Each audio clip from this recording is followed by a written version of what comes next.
We reject the excuse that getting the most out of technology means trading away your right to privacy. So we choose a different path, collecting as little of your data as possible, being thoughtful and respectful when it's in our care, because we know it belongs to you. Cook graduated from Duke's Business School 30 years ago. Join us right now to talk tech, all things tech. Recode managing editor Ed Lee. By the way, he also made some comments about the Me Too movement. He made some comments about gun activists. I mean, he's been out there on all these issues for a while. On a lot of topics. Right. And the question is, does he have a license to do that in a way that you think most CEOs don't? He probably does, largely because, first of all, it's the most valuable company in the world, right? It's become a sort of an essential company, too. They're not just selling widgets. They're selling things that have become a big part of our everyday life, whether you're using your phone to hail an Uber or set your calendar or, you know, be in contact with people. So it's hugely essential. What do you think about his? I have one privacy question, right, which relates, though, to the functionality long-term of all these products. So he has staked a claim in the ground that Apple is going to really protect your privacy in a way that these other companies are not. And yet one of the things that makes all of this technology work one way or the other is the data. Is having the data about me so that you can serve me things that I need to know. Apple even knows when you're charging your phone, right? They collect that data. They know what's happening. They're not making use of it more than simply, well, you know, maybe we can make the phone in such a way that charges better or that, you know, it reacts better when you are charging it.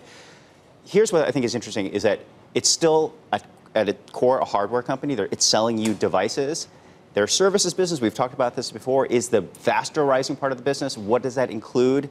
It includes mostly the data, right? It's not an ad-driven company the way that Google or Facebook is, so it's easier for him to take that shot. But over time, as services becomes a more essential part of its business line, I think, you know, I think it's good that he's out there saying that, because when that data becomes more essential to how that services business works, I think there's going to be, you know, can of worms. And services, do they break it down? Do they break down what comes from where?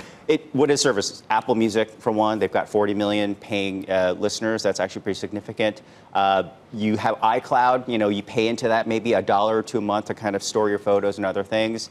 But the bulk of it is largely sort of all the games and apps on your services that were your in-app purchases, right? You've got a game, you want to get the next level, you pay $1 or $2. That makes up the bulk of what that $9 billion a quarter. Data and privacy. What did you think last week? We didn't talk about it on the show. Google and its duplex technology. I don't know if you saw this.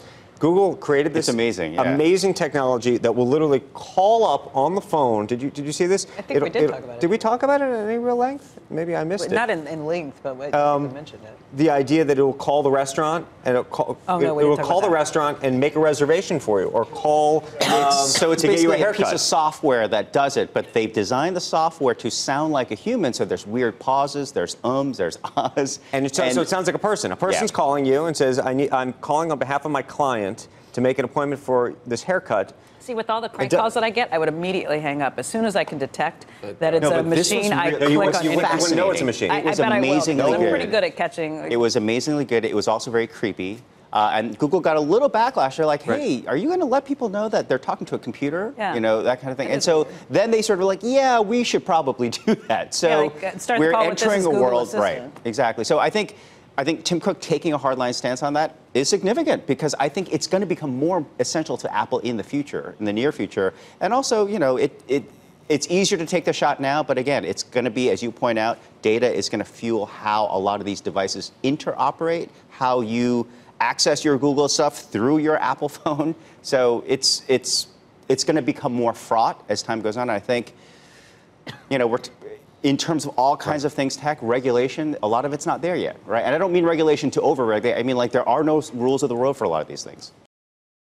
Hey there, thanks for checking out CNBC on YouTube. Be sure to subscribe to stay up to date on all of the day's biggest stories. You can also click on any of the videos around me to watch the latest from CNBC. Thanks for watching.